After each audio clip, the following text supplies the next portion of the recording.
lifestyle designers. This is Zach here with secretsoflongevity.com, and I'm in my new kitchen here, so we're going to make the first recipe in this kitchen, and it's going to be a great one. It's going to be an Ayurvedic Rasayana herb elixir, and a Rasayana herb is the Indian or Vedic or Ayurvedic term for a tonic herb, and a lot of you may be familiar with the word tonic herb, meaning an adaptogenic herb, which is, tonic is used in Chinese medicine, but in Indian medicine, herbal medicine, they use the word Rasayana. So we're going to start with about 2 cups of goat milk in the blender. Raw milk, whether it's goat milk or cow's milk, is quite often used in Ayurvedic medicine. Actually, probably more so cow milk, but I don't have any right now. But I prefer the properties of health benefits of goat milk over cow's milk. It's more alkaline, and it's also got the fat globules in goat milk are 1/5 the size of cow dairy, so it's actually more easily digestible and probably not as mucus forming for that reason. So the next thing we're going to add is about 3 cups of tea that I made, and this is holy basil tea, and holy basil is a Rasayana herb. It's a herb you can consume on a daily basis in almost any quantity. So the property of holy basil is that it can lower cortisol levels in the blood, which is great if you are a type of person that gets easily stressed or you just want to keep them low. I always carry around a holy basil tincture that I use if I'm on the road, just busy doing things, and I want to sort of bring down the stress level. Even just on a daily basis, doing 1 squirt of that under the tongue is great. Just for basically doing anything, you're going to have cortisol levels to a certain extent, and we want to keep those low. You don't want to completely wipe out your cortisol levels because it is a hormone that's necessary in the body, but we don't want it to go out of control either, and it's good for keeping the blood sugar low, which also helps keep us in an anabolic building and regenerating state, because when you have too much cortisol, you're going to start eating up muscle tissue, you're going to be using up DHEA, which is a growth hormone in the body that is very much associated with youth, and we want to keep those at a peak level. Next thing we're going to add is a smidgen of kelp. This is just adding some iodine and sodium into the drink. Actually, goat milk is a great source for organic sodium, so if you're big on consuming a lot of salt and you want to eliminate that to a certain extent, you can add things like kelp, goat milk, olives, and these are great sources of natural sodium, or what's known as organic sodium. Next we're going to add some raw honey, which is used quite a bit in Ayurvedic medicine in combination with the various Rasayana herbs to help get them down, because a lot of them can be quite bitter. I find the herbs in the Indian system are quite pungent, more so than in Chinese tonic herbalism, which they're more malty, and they go well with chocolate, whereas the Indian herbs, I find, they can go well with chocolate, although there's not going to be chocolate in this drink, but they go very well with any kind of sweetener, just to bring out and sort of offset that pungent, almost salty flavor they can have. I'm going to add 2 tablespoons of chia seed to have some whole protein, or complete protein rather.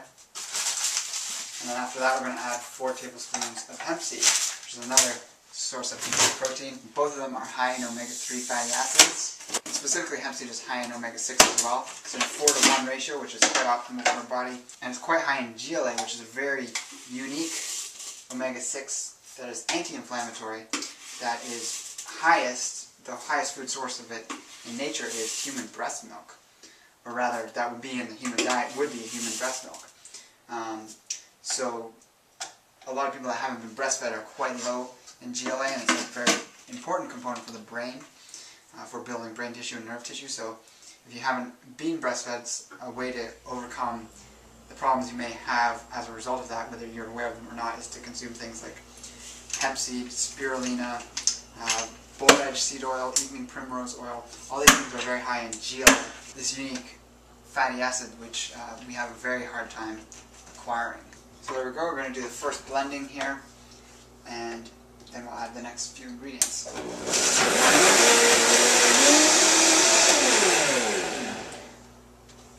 So some of the things being added in here aren't entirely Ayurvedic. I mean, the herbs, the honey, the goat milk, all this stuff is sort of in with the theme, but like I said, the chia seed, hemp seed is not Indian per se, but is helping bring this whole drink into becoming a complete meal with the proteins and all the other beneficial factors that are in there.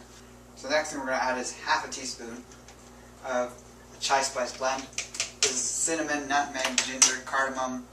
There might be some other things in there I can't remember at the moment, but you can check below with the drop-down menu if you're watching this on YouTube, and it'll give you the list of all the ingredients that are in this. It's pre-made, pre-mixed, so it's very handy, so you just pop that into your drink and you don't have to make it, shake all these different shakers in every day.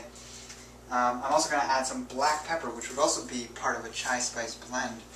I just prefer it freshly ground, and I just use my electric grinder. It's as easy as that. And the chai drink is really sort of the traditional drink or herbal drink that is consumed on a daily basis by many people in India, which has beneficial factors in it like black pepper, all the chai spices, which have certain effects. They're antioxidant effects. It's also consumed or brewed with actual black tea, which might not be the best in terms of the caffeine content, but it does have antioxidant properties as well. And it's also brewed with milk, dairy. Obviously it's no longer raw if it's been boiled or simmered on the stove, but that is sort of the traditional drink or elixir in that culture, and we're sort of doing a variation of that with superfoods and more on the herbal side of things. So the first thing we're going to add is a quarter teaspoon. We're going to add a quarter teaspoon of all these various herbs because there's a lot to add here. It's shilajit, and this is an amazing anti-aging herb high in fulvic acid. So I only have a half teaspoon thing here, so I'm trying to do half of a half teaspoon. Because I've made this a similar drink before with all these herbs in it. It was too powerful because I had half a teaspoon of each one, which works out to about 2 tablespoons of herbal extracts in total, which is a bit strong. So yeah, again, shilajit powder. It is a black sticky substance that comes out of the Himalayan mountains. It's been compressed for thousands and millions of years. Vegetation and plant and animal matter all being decomposed and turned into this substance that has fulvic, humic acid, many minerals that are very easily absorbed into the system to help build and sustain the processes of the body that are associated with youth.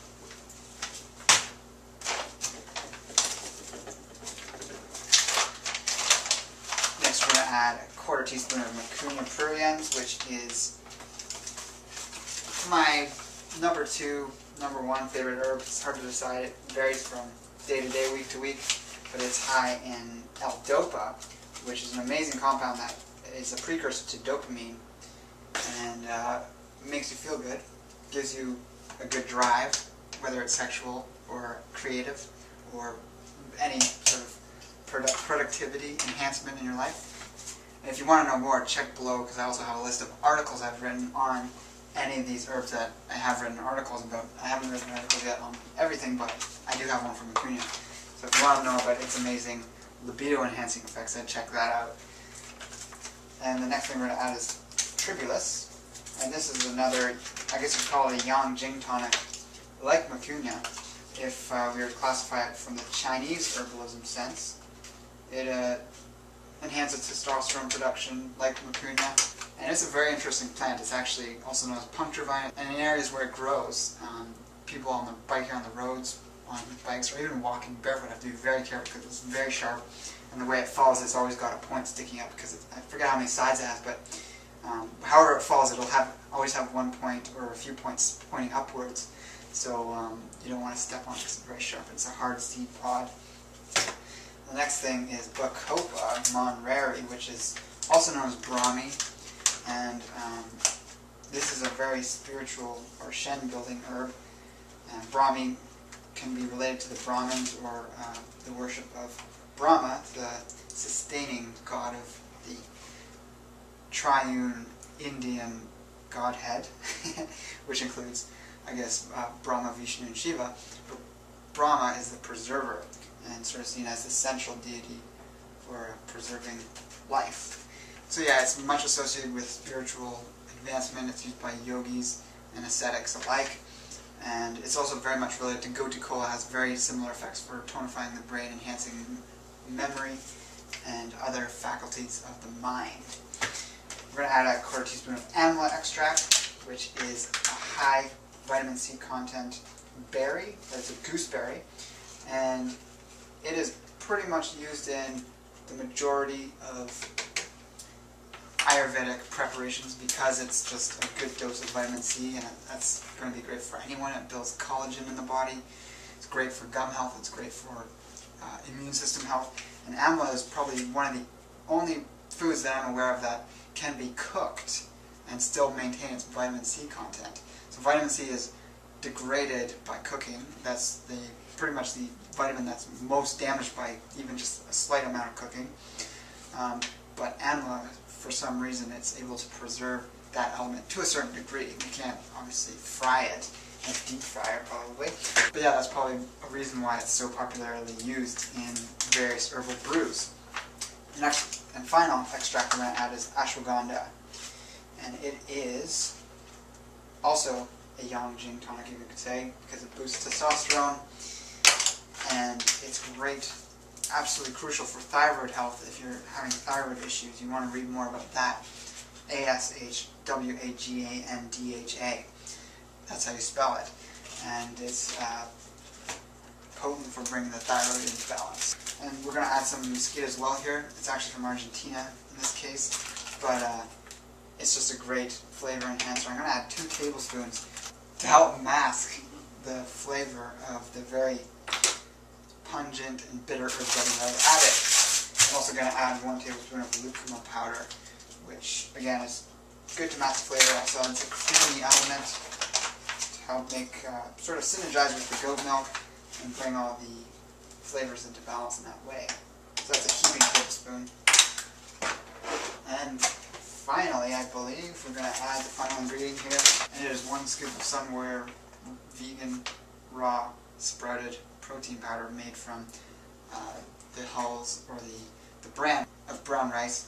And it is an excellent protein source, over 85% protein, over 98% digestibility rate.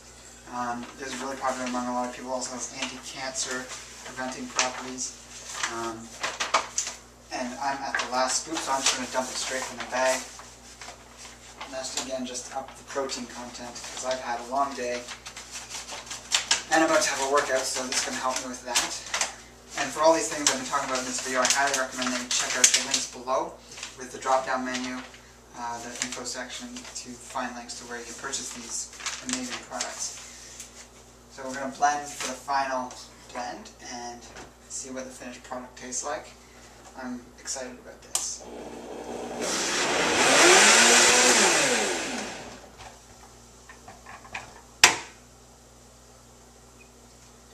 So I realized I need 1 more ingredient here because that little bit of honey won't have been enough for my taste. I'm going to add a little bit of stevia. I'm going to just dump a little bit in there.